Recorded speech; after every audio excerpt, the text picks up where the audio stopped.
Kia ora and welcome to CIO Leadership Live. I'm your host, Kathy O'Sullivan, editor for CIO New Zealand. My guest today is Glenn McClatchy, Group Chief Information Officer at SkyCity Entertainment Group.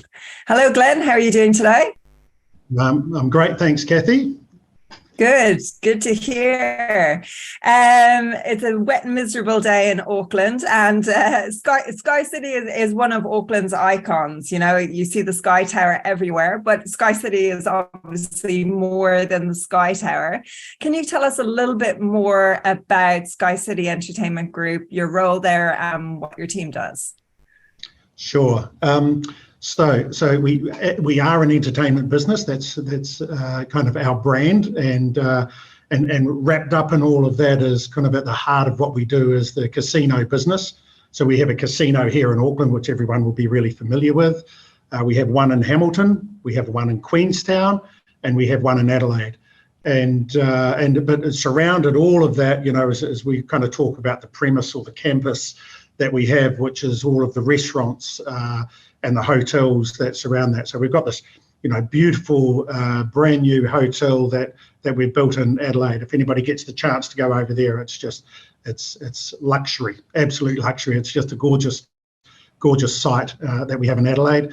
Here, of course, we've got the SkyCity Hotel and the Grand Hotel, and we've got the NZICC Convention Centre being built across the road, and Horizon Hotel being built with that as well. So altogether in our portfolio, we've got 4 hotels, untold restaurants. What some people don't realise is Federal Street, you know, they're familiar with that in Auckland and they see the signature chefs we have there. But because we own all of those restaurants, that's all of our staff, and the signature chefs sort of come in and build the brand around that on our behalf. Yeah. So that's kind of SkyCity. So yeah. It is a huge group, and, you know, you've worked in many different industries, and, you know, transformation is obviously a huge part of what you're doing at SkyCity and has been in other roles that you've been in. And transformation, you know, it's a word that's thrown around as if it's something that's easy to do, but, you know, in reality, it's hard work, it's hard yakka. So can you talk us about how that approach has taken shape within your own career? Yeah, sure. Yeah, transformation, it is bandied around as a word. It's a bit like digital kind of bandied around as a word. And what does it mean? Cloud, you know, the latest one is, zero trust for cyber. But if we just define transformation for the purpose of answering the question, you know, in my career, I've had, I've been involved in and led, a couple of really transformational kind of changes. And often we use the term digital transformation or technology transformation when we're really talking about a large technology refresh or uplift. And there's no doubt that these can be truly transformational, but not necessarily. They might just be a replacement of existing systems. And that, because at the other end of the scale, you've got, which can be, you could argue, is truly transformational change, is this company-wide operational change, often led by the need for a technology uplift, but you actually change the entire operating model of the business using the tech as the enabler. Now, neither of those are right or wrong, they're just different. But you have to be absolutely clear with the exec and with the board about what level of change you're actually doing, right? And so, because it can be a bit of trouble if one person thinks something and you're actually doing something else. And you're absolutely right, none of them are easy, but man, they can be a lot of fun. You know, I've worked on lots of them and they can be fun, invigorating, life-defining, you know, career-changing. I kind of look back in transformational roles that I've had, and big one for me is in BP. And I joined BP in the early 90s at the start of the internet. Moving from DOS to Windows 3.1. It seems so long ago now, showing my grey hairs. And you know, at the start of BP Oil's massive kind of growth phase, so they weren't a big player really, but I used to move from country to country implementing their in-house built ERP system, and back in those days SAP wasn't big enough to implement across BP globally, and that was definitely a career defining moment for me. You know, it gave me the skills and the understanding, the complexity of implementing large scale transformational change across multiple different cultures, multiple different languages, and in that instance that was really mandated by the CEO down, and everyone had to get on board with that. And I think what I'd say there is that statement right there is one of the critical key factors of any transformational change. You talk about it not being easy, but it's a hell of a lot easier if you have the right sponsorship from the chair of the board and the CEO and the CFO. Don't forget the CFO, critical part of a transformational sponsorship. Yeah. So I'm glad you mentioned that, because, some people who are starting off on a transformation journey, they don't really know, what are the key things that they need to do to kick it off and, make sure that it's successful. You mentioned there, getting that buy-in from the execs and the board. Are there any other kind of key steps you think CIOs must take along the way when you're walking back from that end product of transformation, but actually looking at how to kick it off? Yeah, sure. Look, there's a lot, but what I'd say is every planned change, doesn't matter how big or small it is, starts with a what, why, how, and a who. You need to be really clear and be able to answer the question why. Why are you actually doing? What does the problem statement even exist? And I used the example of BP before, but they had every part of the organisation sitting on different technology platforms, all with separate IT functions. The CEO at the time, who was Lord Brown, had this aspiration to kind of grow through acquisitions. So their why was really simple. They needed to get their house in order to be able to embark on this massive growth phase and fold the businesses they acquired into the business. They wouldn't have been able to do that with these complex different systems. If I think about Sky City, 5 years ago, and I've been here now 6 years, but it's kind of 5 years ago, our why was all risk-based, right? So we'd just been through a massive transformation, and there was 3 core risks: cybersecurity immaturity, the risk of technology failure, and what we mean by that was just through the aged and unsupported systems, there was a massive risk there. And a really important risk was the risk of the current, at the time, very aged systems hindering growth and innovation. So, once you have absolute clarity of the why, it becomes a little bit easier, and everyone from the board down understands that problem statement. If you go to the board and say, hey, look, I've got these massive risks here, they certainly can't ignore that, right? They have to understand it, and then clearly they'd want to do something about it. But then you need to work out the what, right? What are you going to do about it? How are you going to go about delivering it? Who's going to be singularly accountable for the delivery, and who's going to govern it?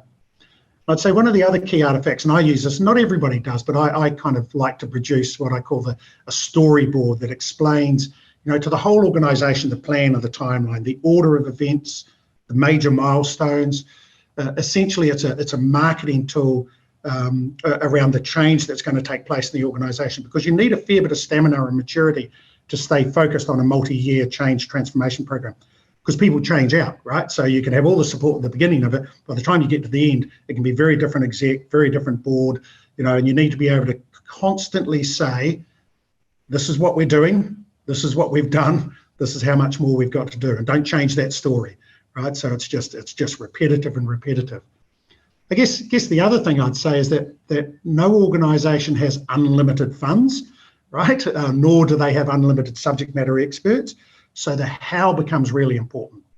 You really need to understand, the organisation's ability to absorb change and adapt to that change. That's really, really important. You need to allow for legacy constraints. I talk about legacy constraints. It's fine in a startup, everybody's new, there's no existing processes.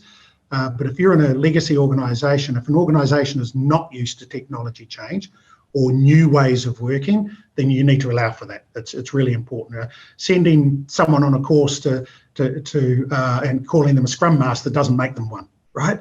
Asking someone who's been operating the same way for the last 10 years to all of a sudden become tech savvy doesn't just happen, right? So you need to really think about all of the change that's taking place and manage for that. Yeah. Yeah, some great points there, definitely, around sending people off on courses and expecting them to be experts when they come back. Yeah. And you mentioned there, some challenges, budget, legacy organizations. Are there any kind of other kind of common roadblocks to avoid along the way, if possible, during a transformation? Yeah, how much time have we got, Kathy? There's a load. But I've covered a few of them just earlier, but one of the biggest rookie errors that I see is the over-promise, under-deliver model, right? Which is don't promise what you don't know, because that's one of the biggest roads to failure. It's what I call the death march, right? It's you're underfunded, so therefore you become under-resourced, which means that you're overworking your team and you cut corners, and you're on the back foot, with your governance bodies from the get-go. But at the same time, don't sandbag it. Don't say it's going to cost more than it does, because don't be greedy, because that can quickly backfire as well. But just simply build all the assumptions that you've made and the risks to the delivery.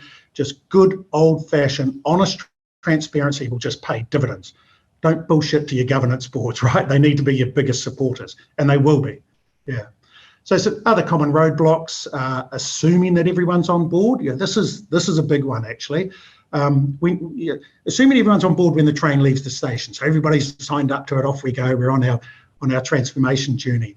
You need to be able to manage all your stakeholders, not just the senior ones. There will be people who are firmly on the train and big supporters, and there's going to be a whole lot of people still standing at the station. But those two categories are actually really easy to manage, because you know exactly where they stand, so you can work with it. It's the really tricky stakeholders. I call them the people who are hanging off the back of the caboose, saying they're on board but ready to jump and point the finger as soon as it gets tough, right? They're the tricky ones, and you really do need to identify them. These are all the artifacts that you kind of have to produce. There's stakeholder management plans. Don't just do them and put them in the bottom drawer. They're really, really important, because projects can fail by people pretending they're on board but not really. It's a key one. Yeah. Absolutely, definitely key, and that communication as well is crucial, and emphasizing it again and again, what the changes are and why people should be on board. So is transformation a project, or is it just an ongoing development within a business? And if it is an ongoing development, is there that risk of burnout, of just change fatigue? Where do you stand on that? Yeah, look, personally, I believe there should always be an end date, right? There should always, a target date where the business outcome's achieved. So you're really clear that you've completed something within the timeline and the budget and the framework that you're going to put around it. If I think about SkyCity, we had a massive technology debt to overcome before we could really start to drive any innovation, and we completed that pre-COVID. And now we're embarking on a new digital transformation, focusing on other areas. It feels continuous for the business, but it has very distinct phases and very distinct priorities. If it just becomes continuous, it's really difficult to differentiate and to manage tightly. Either the budget or when are you complete, and it can be pretty hard on the teams. If you've got a group of people that you bring in and you work on a transformation program for 3 years, there's all sorts of sacrifices they make in terms of their family life and everything else, because it's hard going, right? And at times it's all hands on deck, and late in the night, and etc.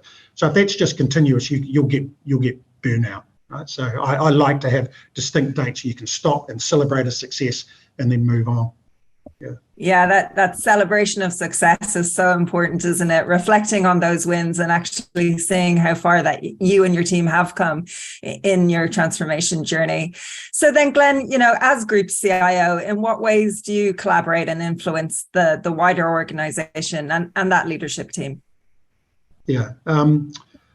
So look, particularly here at SkyCity, but it was the same actually when I was at Meridian Energy as well, that the executive team have a really close working relationship, and that's pretty important. If that team's not working, then it's really hard to kind of drive an agenda that's joined up thinking. So I have a great relationship with the rest of the executive team, and that is important, but also I really empower my team to meet with the exec members that they support and their leadership team. So I have a couple of my direct reports are actually members of the leadership teams, both in Australia and New Zealand, and others regularly meet with members of the exec. I don't get in the way with them, having a meeting with the CE if that's what they need to do.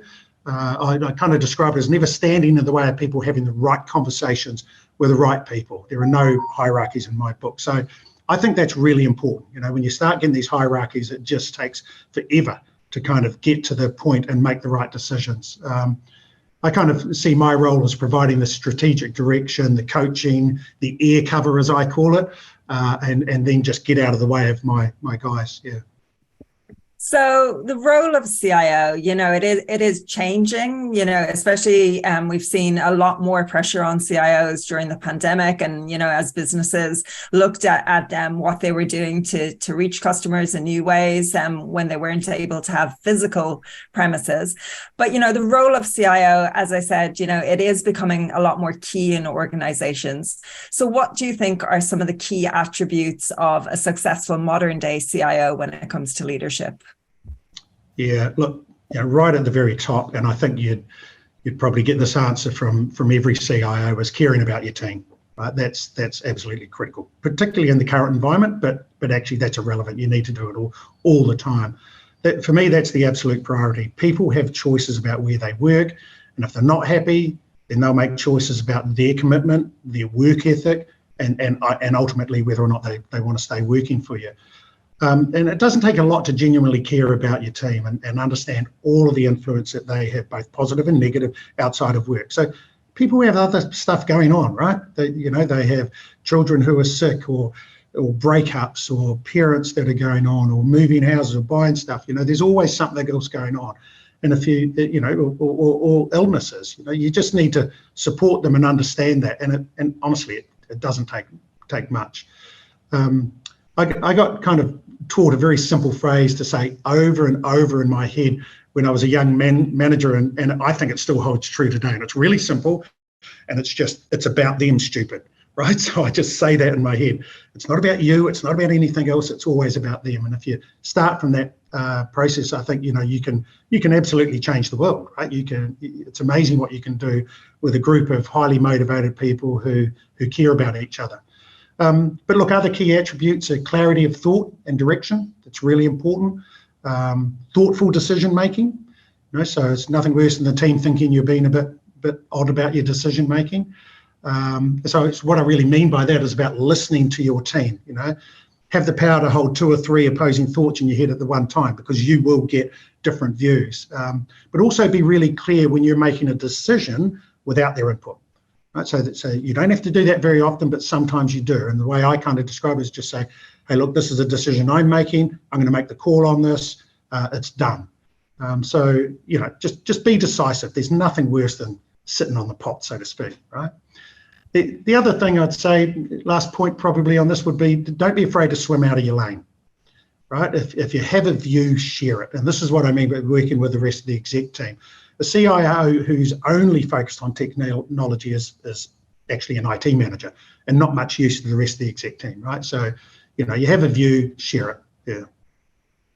Absolutely. And look, you mentioned some of this already, but, there is a war for talent. People do have a choice of where they want to go and work. And you mentioned some of the things there around getting your team involved in other parts of the business and leading themselves. So how else are you creating that internal culture that really allows people to grow and thrive at SkyCity? Yeah. So, people who know me know this is actually my personal passion, right? Is growing people. I'm a huge advocate of mentoring and personal professional development. I've got my own personal development framework that I've developed over the last 20 years, just to assist my guys by making well-informed career plans, which then inform their learning and development. I'm always really, really clear with them that I'd rather know that in 2 years' time they want to run an Airbnb on Waiheke Island versus being the head of IT operations, for example. And that way we can have really honest conversations about their development plans and their succession plans. In fact, the meeting before this, I just spent an hour with one of my senior guys just going through his own personal development plan. We talk about, very personal things about, where he wants to be in life, et cetera, and it's good. That model's been really successful, moving people up through the organisation, and for some to leave, and move into roles that they've planned for. And it's, for me, I always still get a bit of a thrill when someone comes to me and says, hey, Glenn, that planning we did, and 2 years ago, I've now got that job I wanted. It means I'm leaving SkyCity, but it's really where the plan, and I've always known that was going to happen. So we've got a plan for it. It doesn't come as a surprise, and it's good. Yeah.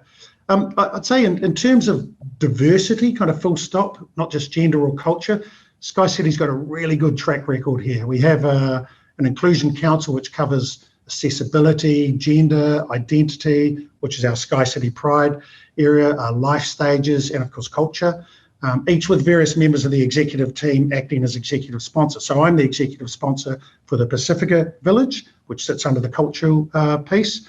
It's something I'm pretty proud of here in Sky City, is our people and culture team do an amazing job here. And I've won so many awards. If you go online and see all the words they've won for the diversity and cultural program, it's good. So it's really good here.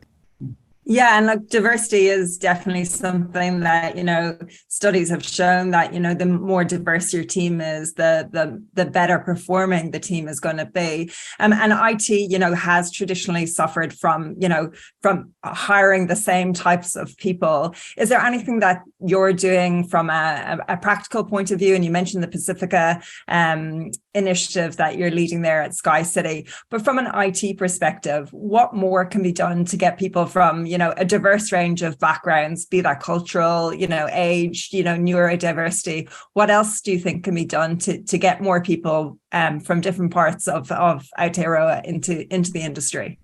Yeah. So I'd say, the great news is, the absolute great news is, there are so many programs out there at the moment to help with this. And as CIOs, it's kind of our job to lean into those and support them. And you can get some, it's all very good to say that you're diverse because you've got a different coloured face or a gender difference or whatever it is, right? But it's making that diversity work for you is that's where you get the benefit from it, really. And here in Sky City, we've got a raft of programs to address this issue, right?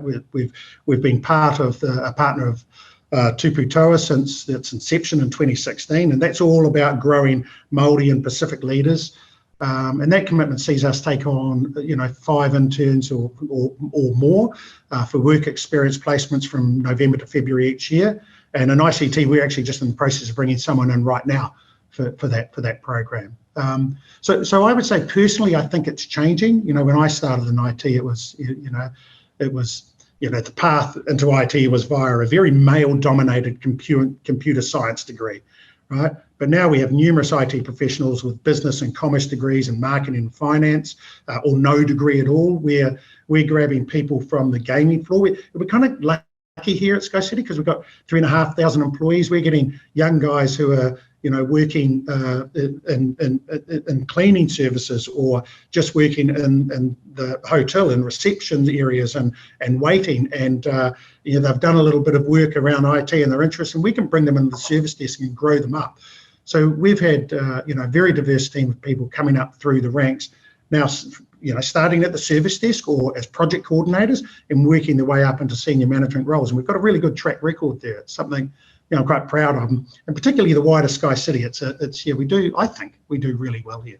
Yeah, that's great. That's great to hear, and so good that you're looking at different ways into the industry. Through as you say, getting some maybe on the gaming floor and getting them into the service desk. So, Glenn, as leaders, often people make mistakes regardless of what job they're doing. So, when you reflect back on your own career, is there any kind of thing that stands out to you as a great lesson that, you made a mistake, but you learned a lot from it? Yeah. Where do I start? I've actually shared a few of them today, right? But, if I look back, as a young manager, it's, arrogance, competitiveness, not listening, I can go on and on, but all of those things, how you behave as a leader, they all have an impact on how the team follow you or don't follow you, which all has an impact on the success or otherwise of what you're trying to achieve. So being able to reflect on your own performances and then adjusting the learning from that is really important. Knowing your weaknesses and your strengths, being self-reflective really is probably the biggest lesson that I've learned over the years. The worst position to be is when you're unconsciously incompetent. In other words, you think you're better than you are, right? And you actually don't know your weaknesses and you don't pick up on those. And it's a really good matrix. I'm sure everyone's familiar with it. You're unconsciously incompetent, or you're consciously incompetent. Well, that's a good move. And then you become unconsciously competent. So you're starting to work into that phase, and then you just become competent in something. So being self-reflective is probably the biggest lesson that I could take away, because it just cascades down into everything. Yeah. And for any, that's great that you can reflect on that, and you've obviously learned a lot in your time. Is there any other advice that you'd give to aspiring IT leaders who, one day would like to be group CIO at SkyCity? It's about them. It's not about you, all right? Yeah. Just remember that. It's a good mantra to have. Every meeting you go into, it's always about them. Yeah. So we're now heading into 2023, and it has been a big few years, and especially for SkyCity with all the challenges that you guys have faced over the last couple of years. So important to you and the team in the months ahead. Yeah, look, it's for us at SkyCity, it's a pretty exciting time. We've come out of that COVID period. We were hit really hard there. We were closed completely, unable to open. It was pretty tough. At the start of COVID, we had to let some people go. We had the wage subsidy, which was really important for us, and it did help. I just literally Monday and Tuesday as an executive team, we were away doing 2-day strategy workshop, and look, it felt good. It felt really exciting. The future is really, really great. We are absolutely at the start of another transformation program. So, we've kind of got out of that tech debt. We've done that. We've stabilized everything. We're in a really great position. That's going to really be led for us by a very strong compliance and regulatory focus. And that's going to cut across data management, digital customer, et cetera, et cetera. So it's kind of a, here we go again, right? I was just giving the team a bit of an update and saying, okay, guys, hold on to your socks. We're about to start another one. We had a bit of a break, and we're going to kick off. It's probably I would say another 3-year journey. And it's exciting, and it's exciting for the organisation, because when we look out, we've got a lot of good things coming on board. The NZICC and the Horizon Hotel are about, that's working since the fire, which everyone from Auckland knows about the fire. That's coming on board. So it's quite exciting. Yeah, it's good. Great stuff. Well, it has been a rough few years for SkyCity, and some interesting times ahead. We will look forward to hearing more of the transformation and the progress at SkyCity. Glenn McClatchy, Group Chief Information Officer at SkyCity Entertainment Group, thank you so much for your time today. Thanks, Kathy.